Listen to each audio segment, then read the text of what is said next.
Armed Forces of the Philippines mahigpit na kinukundina yung pagkakapatay sa mag-ina.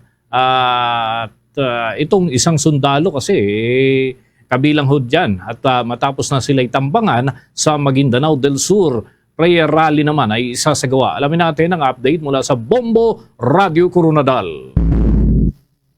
Mahigpit na kinundina ng Armed Forces of the Philippines ang pananambang patay sa asawa at 3 gulang na anak ng isang sundalo sa Maguindanao del Sur. Ito ang inihayag ni Lieutenant Colonel Roden Orbon, tagapagsalita ng 6th ID Philippine Army sa panayam ng Bombo Radio Coronadal. Ayon kay Orbon, nakikisa din sila sa panawagan ni Private First Class Michael Basalo kay Pangulong Ferdinand Marcos Jr. na tulungan siyang makamit ang hustisya para sa kanyang asawa at anak na brutal na pinaslang sa Barangay Malib, Raha, Huayan, Maguindanao del Sur. Matatandaan na sakay ng minivan ng asawa ni Basalo na si Hara Jean Otto Luminda Basalo ang kanilang sanggol na si Bibay at isang kaanak ng sila'y tambangan ng mga armadong sospek. Si Basalo ay kasapi ng Bravo Company ng 34th Infantry Battalion, 11th ID ng Philippine Army na kasalukuyang escort ni Raha Buayan, Mayor Bay Maruha Ampatuan Mastura. Labis ang hinagpis ni Basalo dahil hindi niya na ipagtanggol ang kanyang pamilya nang mangyari ang pananambang. Isang peace rally naman ang isinagawa bilang pagkondina sa pangyayari kung saan emosyonal na umapila si Basalo para sa katarungan. Ayon sa kanya, bilang isang sundalo, masakit at nakakabigat sa kalooban na mawalan ng pamilya sa ganitong karahasan. Napag-alaman na tanging ang kanyang biyenan na si Biakong Lumenda Uto ang nakaligtas sa pananambang. Kasabay nito, ipinasiguro naman ni Lieutenant Colonel Orbon na nakasama sila sa pagtugis sa mga responsable sa pagkamatay ng mga biktima. Meron pong ongoing investigation dyan. We are